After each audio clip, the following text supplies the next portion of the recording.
Hi, and welcome back. Would you believe it's been 20 years since FabFilter released their first plugin? So in celebration, here's 20 tips and tricks that you might not have thought to try. Here's a guitar part. I wanted it to be bendy and wobbly, but unfortunately all my guitars are hardtails, apart from my Strat, which is set up as a hardtail. So I played it on my Epiphone Wilshire and did my best with bending the neck. No problem, I can add more vibrato with Volcano 3. Let's add an XLFO. Vibrato usually sits somewhere around the 5 Hz mark, and I'll link it to the delay parameter for this filter, which incidentally is a shelving band set flat, so it's not doing anything else. The modulation depth needs to be pretty subtle, and I'll also need to turn up the delay knob a little so that the modulation oscillates from 0 to just a little bit. Okay, this works, but needs a little refinement. First of all, good players usually play vibrato at some subdivision of the song tempo. Shout out to Adam Neely for making me consciously aware of that. 8th notes feel right in this case. And of course, I need a good way to bring this in and out, because full on all the time is a bit much. I could automate this modulation depth parameter, but this would be awkward as the values are so small. So let's add a slider instead. I'll set the modulation depth to 0, then drag from the slider to link that, and set this secondary modulation depth about where the first one was. Now I can use the slider to add vibrato when I want it, and I can automate the full range of this parameter, which is much more convenient. Another issue, however, with the slider all the way down, we have no delay modulation, but we still have a bit of delay because we had to turn the delay knob up a bit. I could turn this knob down and then link the slider to that as well, but there's a more elegant solution. If I drag the first step of the XLFO, I can change its value, and I can use the knob that appears to the right to quickly set it to 0. Now the LFO is unipolar and positive only, so we don't need to turn up the delay parameter when we add vibrato. It can stay at 0, and the LFO will modulate from 0 to just a little bit. Of course, this change has also halved the modulation depth, so I'll compensate by increasing that a little. Unipolar LFOs can be useful in lots of different contexts, modulating pulse width or oscillator sync in Twin 3, for example. Or you can use negative-only LFOs or sequences to modulate gain parameters without having to then compensate for the gain boost in the positive cycles.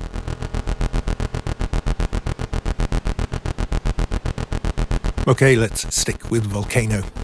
Here's a static all-pass filter, which you might expect to be transparent, with no modulation or parallel routing. Except it's using the tube style, so it's not transparent, it still adds harmonics in interesting ways. This one is processing the guitar melody part before the amp, much like an overdrive pedal. Listen to the difference when I toggle bypass.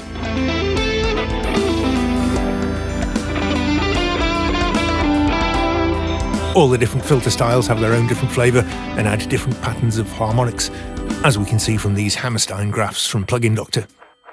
Except the clean style, which doesn't add harmonics and only shifts the phase. Of course, this will still change the shape of the wave, so it might change the way it hits downstream distortion or saturation stages anyway. Okay, here's a clean all-pass filter. This is transparent, right? You can't hear the difference when I toggle bypass. It's still transparent if I modulate it. Unless I modulate it really fast. But that's a different tip. What I'm actually going to do is pop open the output panel and set a 50-50 dry-wet mix. And it's now a notch filter. This vertical line on the phase response represents 180 degrees of phase shift, so that frequency cancels perfectly with the dry signal to create a notch. Why not just use a notch filter, you might ask? The answer lies in what happens when I increase the filter slope parameter. Now the signal rotates through 180 degrees multiple times, and we get a notch for each one. With the modulation back on, we get a classic phaser effect. If I tweak the ring around the cutoff knob, I can offset the left and right channels slightly and create some stereo width.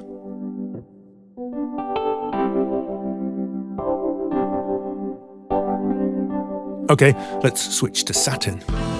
You're probably all familiar with the one knob compression that you get when you turn up the dynamics knob. It's highly program dependent and tends to work well on most sources.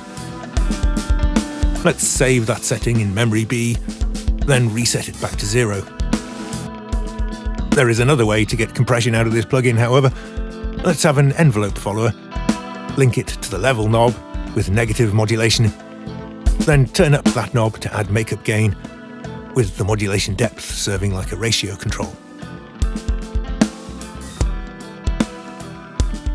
This compression, I think you'll agree, sounds utterly unlike the dynamics knob compression I saved in memory B.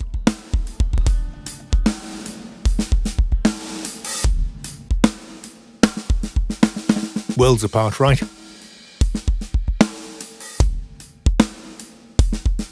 And this more manual compressor setup can also be tweaked more with the envelope follower's attack and release parameters. We've not finished yet, however.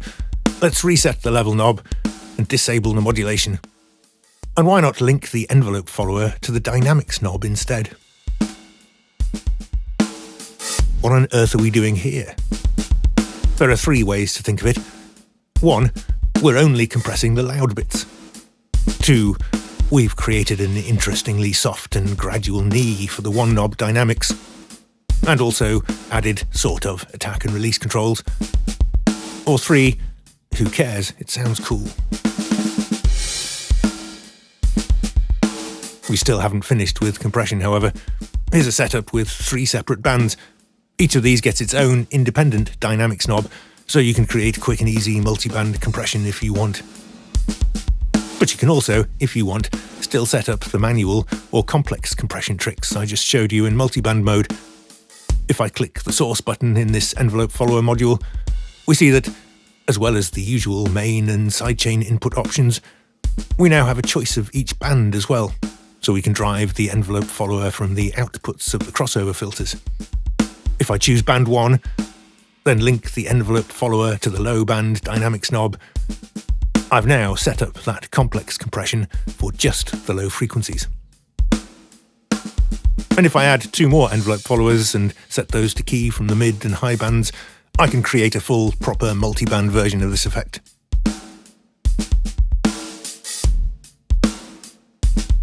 Okay, here's Twin 3 with a noise oscillator running through a very resonant filter. This makes a great basis for a pad sound. But of course, we need the filter to track the keyboard and essentially act as an oscillator. So let's add a key tracking modulator, drag a link to the filter node, and set the depth all the way up. We now have perfect key tracking, but that's only half the story. You probably also want it tuned to concert pitch. I find it easiest to add a sine wave oscillator as a tuning reference. And bonus tip, if you max out the hold time for the amp envelope, you won't have to keep holding down a key on your MIDI keyboard while tuning the filter. Remember, you can hold Shift to fine-tune the filter cutoff. And note that the different filter styles can vary very slightly in their tuning, so you might need to tweak it again if you change styles. Once the filter is in tune, you can turn off the sine wave and dial back the hold for the main envelope if you did that, and can play nice breathy sounding chords just like any other patch. This kind of sound often works well in stereo. There's an easy way to do that. If I switch to 2 unison voices, this has done 2 things. We've now got separate, uncorrelated noise for the left and right channels, and we've also slightly offset the filter cutoffs for each channel so they're slightly detuned. I like the first one of those, but not the second. Fortunately, there are 2 very easy ways to fix it. I can turn down the unison parameter to remove the detuning, while retaining the 2 independent noise sources. Or I can switch back to just one voice, and instead add another noise oscillator, match the gain of the first, and pan them hard left and right. Either way, we get a different, uncorrelated noise for each channel, processed through an identical filter tuned the same. Lovely. Okay, so I decided I want each note to sweep up in pitch at the start. That's easy, right? I'll add an envelope. I'll start dragging a connection to the main pitch parameter, before remembering that the filter is the oscillator in this patch, then drag it there instead. Let's have negative modulation, and set up the envelope with 0 sustain. Okay, that was easy. So what if I now decide that I want the notes to sweep back down again during the release stage? It's not so obvious how to achieve that. But it's easy when you know how. I'll click this little button on the envelope modulator and switch it to neutral sustain mode. If I now drag the sustain parameter up, you'll notice the 0 line comes with it. This envelope is now bipolar. Anything above the sustain level is positive modulation, and anything below it is negative. At least it will be when I flip the modulation back to positive. So to achieve the sweep up and down at the start and the end, I can set the sustain all the way up, then set the attack and release times accordingly. Job done. Alright, let's take this patch further. I've added another filter running a colourful peaking boost, which I'm modulating with a sine wave LFO, which in turn has its frequency modulated by a triangle wave LFO. That's not the tip though. What I want to point out is the upper limit for the XLFO frequency. 500 Hz is fast in LFO terms, but not really in audio rate oscillator terms. But what if I add 2 more steps to the pattern and create a double sine wave? That maximum 500 Hz setting will now actually give us 1 kHz. With 2 more steps, the maximum increases to 1K5.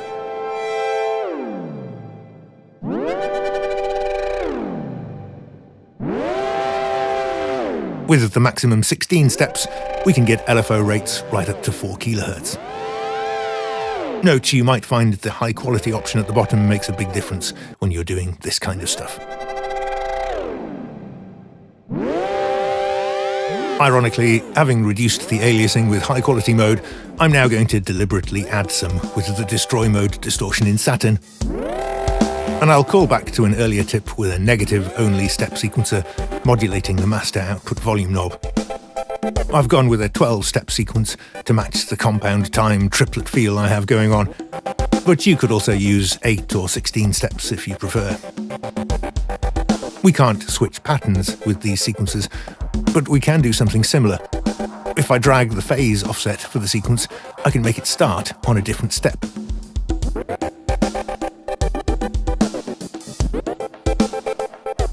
So let's reset the phase to 0, and I'll load another XLFO with a 4-step sequencer preset, synced to 4 bars, and use that to modulate the phase.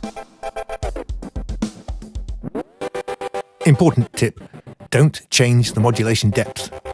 You might expect to need it all the way up to modulate the full range of the sequence, but in fact this gives over-modulation of the phase. The default modulation depth is exactly what we want in this case. Now I'll tweak the levels for the 4-step sequencer. I'll keep the first step at 0, then set the second step to 0.333, and the third to 0.667. The final one looks like it should be at 1, but that's the same as 0, so I'll go with 0.167. Note that if you're modulating an 8 or 16-step sequence, you'll probably want values like 0.25, 0.5, 0.75 instead. Anyway, the main sequence now starts on a different step every bar, which is certainly more interesting. What if we wanted it more random, however? Let's turn off this phase modulation and load up another XLFO, which I'll set to hard random sample and hold, with a 1-bar sync. And let's try modulating the phase with that to get random patterns. And that's not quite what I want. Most of the time the random modulation starts the pattern partway through a step, so it ends up out of sync. Let's delete that then, and go back to the 4-step sequence. I'll turn the modulation back on, but set the XLFO to run freely and turn down the frequency all the way. Next, I'll use the random LFO to modulate the phase of the 4-step sequence, which now functions as a kind of lookup table.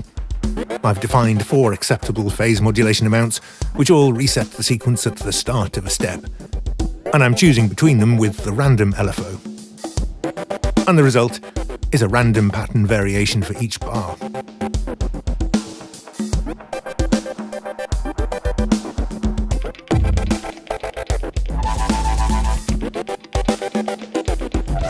Of course, step sequences can also be useful for little melodic patterns as well. Here's some stereo pink noise running through a bandpass filter. When I modulate this with a step sequence, it starts to suggest a little melody. But what if I want it to hit specific notes and be in tune? Fine-tuning the step levels by ear could be a frustrating and time-consuming business. So here's the easy method. Set the modulation depth to maximum, then turn on the keyboard scaling for the XLFO pattern. This does 2 things. It restricts the modulation range to just 1 octave up or down, and it quantizes the step values to equal-tempered semitones corresponding to the keyboard graphic on the left. And it's now really easy to dial in the melody you want.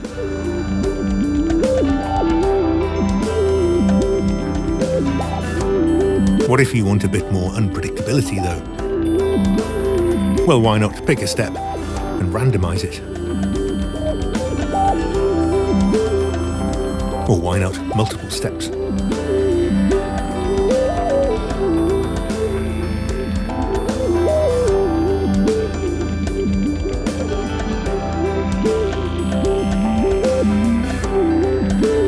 Okay, back to the drums. Let's imagine that you've only got a stereo stem, or you're processing a mixed drum loop, but you want the snare a bit brighter without also boosting the hi-hat and cymbals. Let's load up a Pro MB, add a high band, and dial in some upward expansion.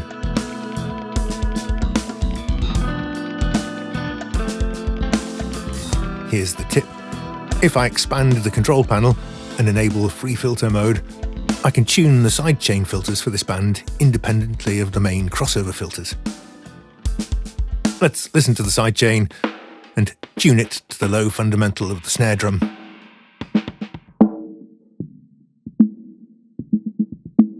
Now the expansion is keyed by the low mid-range where the snare drum dominates, while only affecting the high frequencies. And it's easy to get a few extra dB of high frequency snap on the snare without overly affecting anything else. Bonus tip, low frequencies are slower than high frequencies, kind of by definition. So I find a little bit of look ahead can help you catch the initial transients better.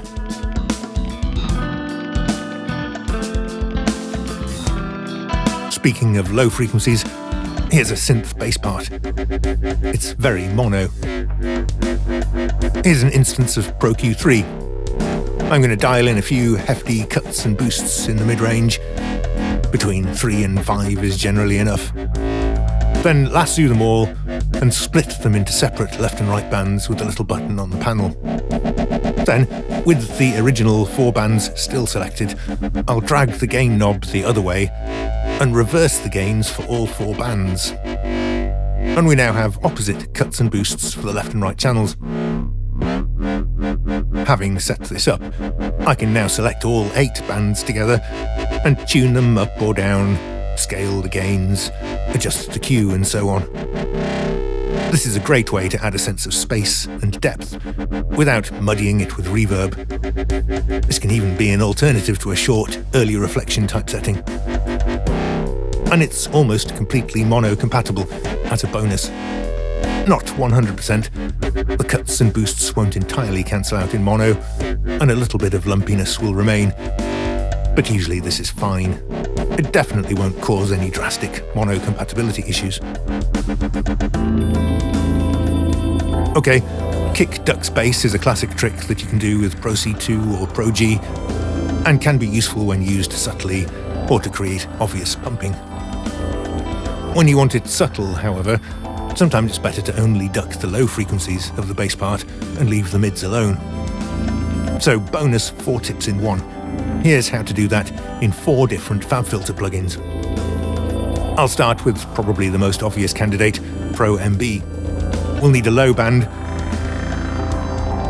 I'll give it a hard knee and a high ratio. Then switch it to key from the external sidechain input. I've already routed my kick drum here. The method for that will depend on the DAW you're using, so check the manual if you're not sure how to do that.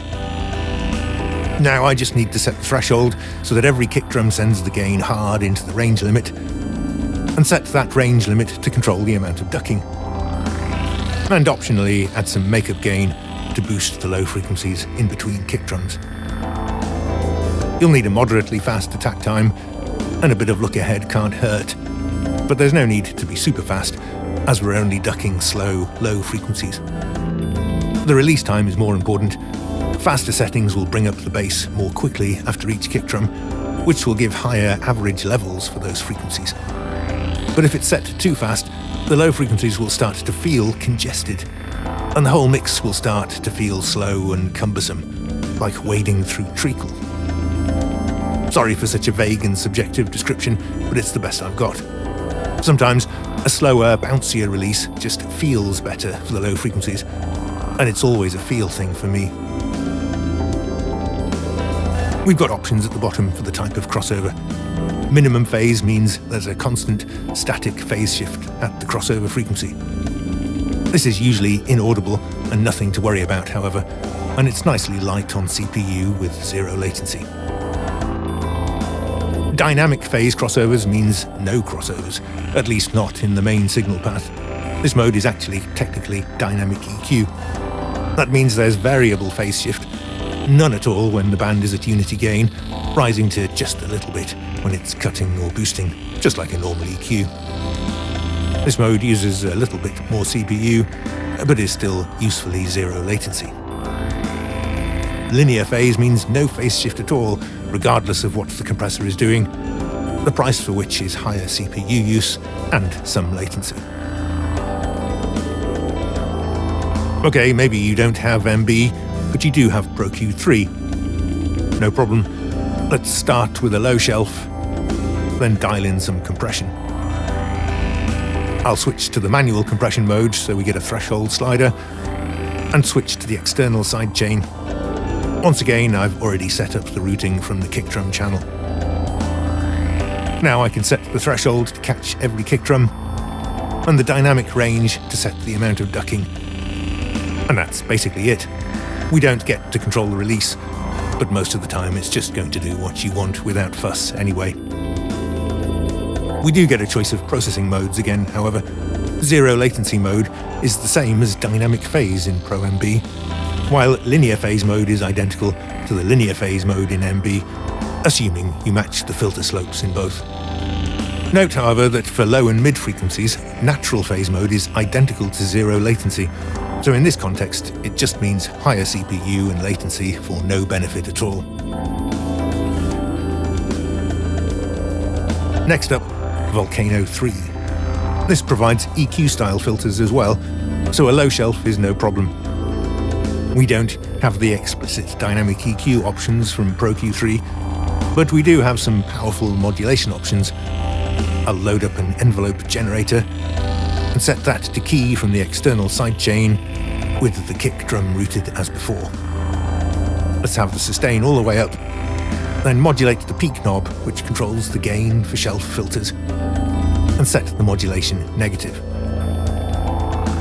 There is no linear phase option here, so this is equivalent to dynamic phase mode in Pro MB. The threshold knob is now on the envelope generator, the range is set by the modulation depth, and the release can be controlled from the envelope generator again. We now have the interesting option to change the release curve. Reversing the curve direction can create more obvious pumping. Even more so if you add a tiny touch of hold as well.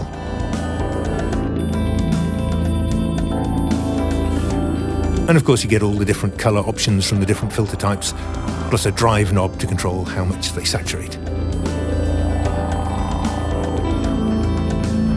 And finally, we have Saturn. You probably know where this is going. We need to add a crossover to isolate the low frequencies. We need an envelope generator set up like before, with the kick drum driving the sidechain. We need to make sure that low band is selected, then modulate the level parameter and flip that negative. By default, we have a minimum phase crossover, so this is the same as minimum phase mode in Pro MB. Unless you switch to linear phase mode, which is the same as linear phase mode in Pro MB. Of course, whatever mode you choose, you get to also add some multiband saturation if you want.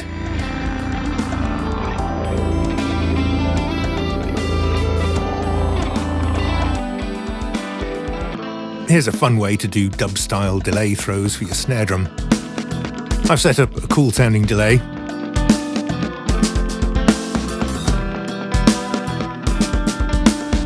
And I've set the feedback filters and the feedback knob so that it fades out relatively quickly after each throw.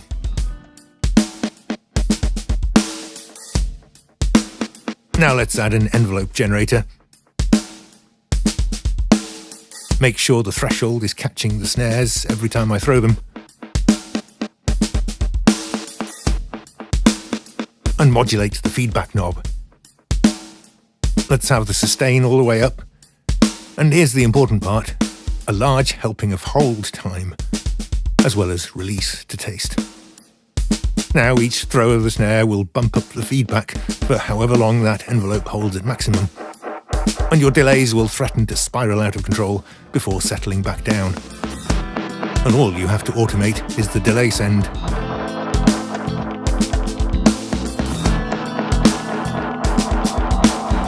Let's talk about stereo compression. If I open up the bottom panel in Pro C2, I can control the stereo linking with this slider.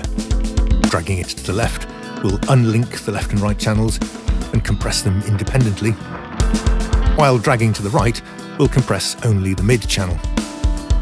We can change what happens to the right of this slider, however. Now we've got side channel compression only, which is quite different, really microdynamic control over stereo width.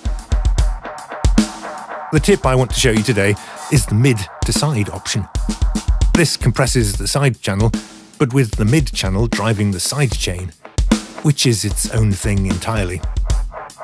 I'm going to add to the fun by also low-pass filtering the sidechain, so the compression reacts mostly to the kick drum. This keeps those kick drums tight and dry and focused. But with some side-channel only makeup gain, which is what you get when you turn on auto gain in this mode, all that stereo stuff can pump back up in between. It's a useful and underused trick, in my opinion. Notice there's also a side to mid compression option, so no doubt you'll be expecting me to provide a useful practical example for that. Yeah, I'll get back to you. Pro C2 is a very powerful compressor that can cover most compression duties, but one thing it can't do, at least not without using multiple instances and sidechain trickery, is overcompression, by which I mean ratios beyond limiting, more extreme than infinity to 1. But you can do that with Pro G. Choose the ducking mode, but don't switch to the external sidechain as you would for ducking. Stick with the internal sidechain, and the result is extreme overcompression. Notice how dramatically it changes this kick drum. You can see why this type of setting is unusual. Most of the time it just sounds bad. But it can work really well in parallel, like so. This adds a useful extra attack and definition to the kick drum. Of course, once it's running in parallel, it's not really overcompression anymore, as the effective ratio is reduced. But who cares if it works? Consider this a useful way to hype up the attack of things like kick drum and toms, or an interesting alternative to FET-style compression on drum room mics.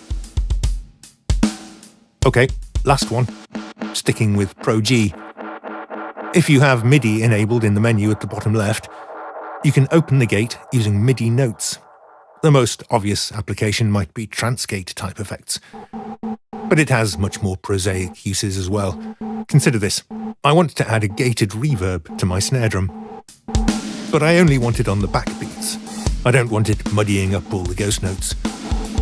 And I also only want it to come in for the final big chorus of the song. Normally that would mean setting up the gate very carefully to exclude the ghost notes, while reliably opening on the main backbeat snare hits, and to make sure it opens for just the right time, and then automating the send or return to bring it in for just the required part of the song. Much easier to just control it all with MIDI notes and only paste those in for that last chorus.